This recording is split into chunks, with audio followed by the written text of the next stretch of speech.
When you learn how to sew, you inevitably have to learn how to unsew.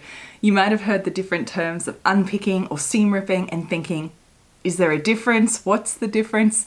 And perhaps some of you are even wondering what this little red ball on the end of your seam ripper is for. In this video, let's talk about the different methods of unsewing, or I should say of unpicking or seam ripping your seams, and what this little red ball is for, and just generally how you can get the job done quickly and easily without making a mess of your sewing.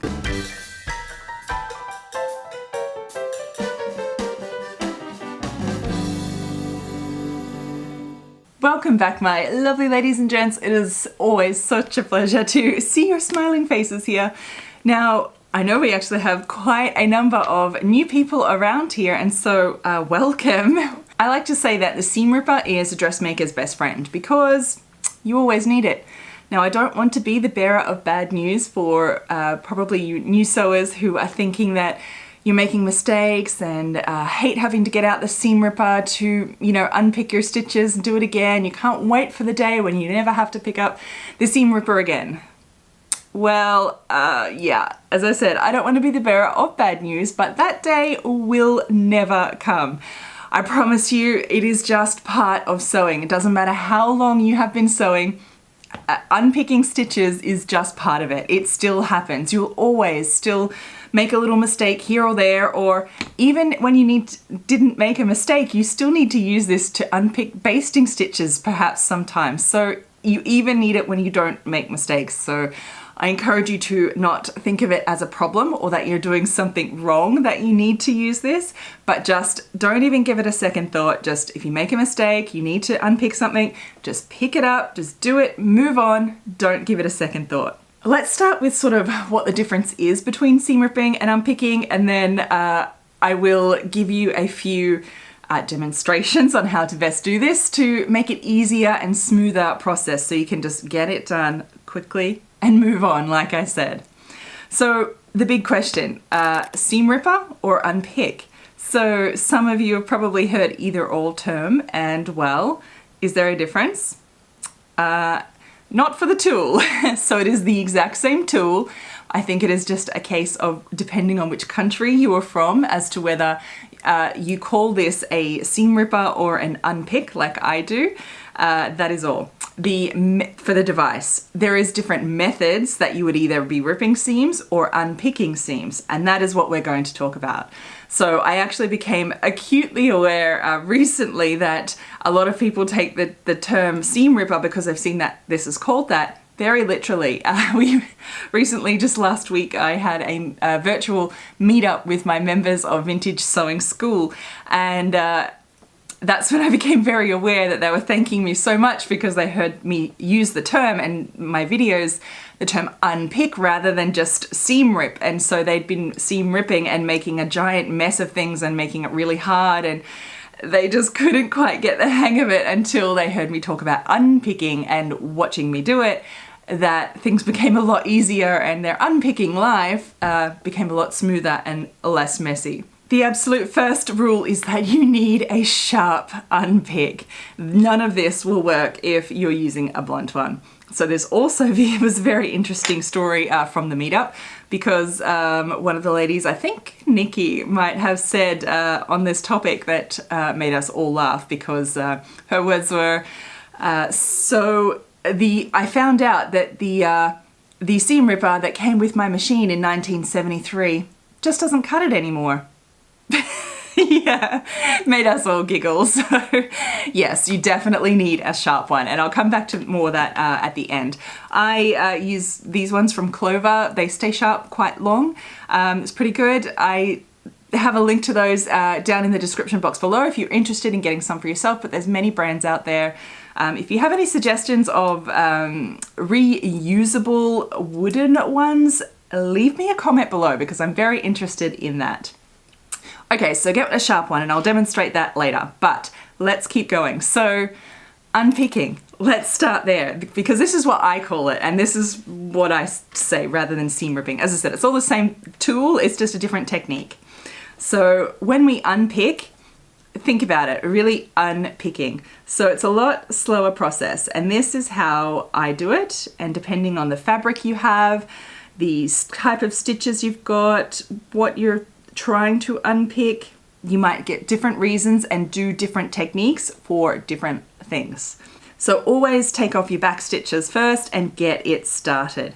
Now, a lot of people might unpick and take this really literally and think about unpicking each individual little strand from the top here and unpicking like this. Generally don't do that, because you're going to catch different like the yarns of the fabric and pull them really, really easily. So what we're trying to avoid in this whole process is you don't want pulled out yarns, you don't want stretched out fabric, you don't want to make a mess of your garment that when you put it back together, it just looks messy. We're trying to do this neat, clean, and like it was never there to begin with. And no one will even know that you did any unpicking. That's the aim.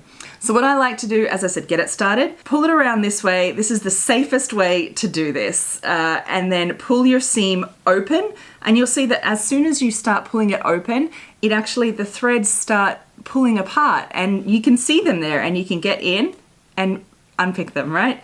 Unpick, you usually get a few at a time. So avoid really pulling this really hard, because if you stretch this out of shape, when you go to sew it again, your seam is going to either not fit properly, it'll look wavy and it'll look stretched out. So definitely don't pull this too hard. Just pull until there's tension and then stop, and just keep on going. So always do this. Either make a gap with your fingers so that you're not going into yourself is very important.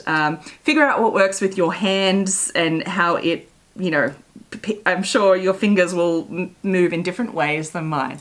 But that's generally what you want to do for your unpicking. You don't want to go into the garment if you can help it, because again, you're likely to stab parts of the fabric, and you're then more likely that you're going to cause more damage by doing it into the fabric. This method of unpicking is generally the safest for your garment, that you don't damage it. A little slow, but this method works on every type of fabric, every garment, everything, anything, any type of stitches, anything, and you can't really go wrong by doing it like that. So that's definitely the first way to go. The second way that we talk about is the seam ripping, and this is where the little red ball comes into play.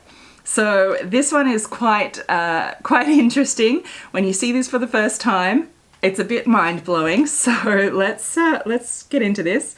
So again, you need to get out the back stitches first and get it started, because you generally need a little bit of the end of the fabric to hold on to and get some leverage. So this is where we are literally going to rip the seam.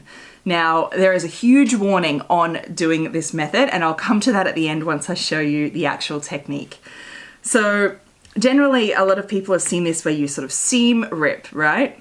Now, you would automatically think that you just put the sharp end in and do it that way. Well, this is what the actual red ball is for. You need to actually flip your unpick the other way around so that the ball goes on the inside, because then when you actually push through, the ball, because it's not sharp, it actually will not, it sort of pushes the fabric to the side and lets the seam ripper glide through without catching and stabbing any holes in your garment. Yeah, so you'll see in just a second. Okay, so once you pop it in this way, this is where we seam rip. Now, the key to this is that you need tension on your seam, and you need to get it on just the right angle. Let me show you what we do first. So when you get it right, all you need to do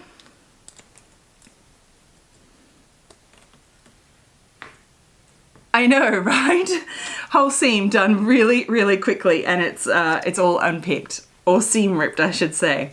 So as I said, the key to this is, this is the big warning. You need tension, so you can't just sort of dig into it. It's a case of you need to hold it here and hold it tight and get the right tension on both sides. And your seam ripper needs to be just at the right angle to glide through. It must be sharp. This is obviously not going to work with even a nearly, like a little bit blunt seam ripper will not work. The other big warning is this is not good for all fabrics. So it is good for a medium weight to thicker fabric to do this method. Anything fine or shears, I would not use this method for, because as you can imagine, it only takes one little slip and you can cause some really big damage.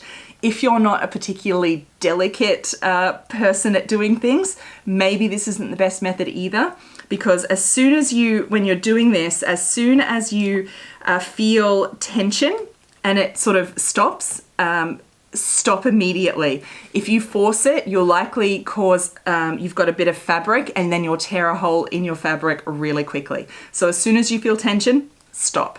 Now, this method is particularly good on your overlock or your serger seams, because you just stick it in the seam and you just rip through all of them all together. And that is what the little red ball is for though, so you don't catch and tear your fabric. Who knew, right? I was amazed when I found out that it actually had a use. So let me go back to a sharp unpick and demonstrate why. This one came from a sewing kit that is probably, came with the machine many, many years ago. And if I try and do this with this, I can only get it kind of. If this was not a strong, sturdy calico like this, I have to put so much pressure on stabbing it through that you can imagine I'm going to stab my fabric pretty quickly. So, keep it really sharp. I know it can seem a little bit wasteful sometimes to get rid of them, but it's just kind of one of those things that you really need to do. So you can just test it on a bit of fabric, and it's like a blunt knife. You cause more damage by using a blunt tool than you do by using a sharp one. So a sharp unpick should be able to just slice through your fabric. Not that that's the aim, of course. We want it to be slicing through those stitches. And now, big tip, make sure you defluff this entirely before you move on. Get out all of those threads now, because once you sew it afterwards, it is a lot harder to get rid of all those loose threads later on, I promise. So sometimes there's a few little tricks there. I've used packing tape and like the big thick sticky tape to pull it off. I've heard of people use blue tack balls before to kind of stick up the threads if they get really stuck. So, but generally I just, pull them all off. It's just part of it, and just get them all off, put them in a little pile, put them to the side. So my friends, are you a seam ripper or an unpicker? And did you know what that little red ball was for? I'd love to hear from you. Leave a comment below. And of course, if you have any other tips on seam ripping, unpicking for us, leave them down below, because we all want to share our sewing tips amongst each other. Check the description box below, because I have listed another bunch of videos that I think that you'll really enjoy. And until next time, happy sewing. Bye.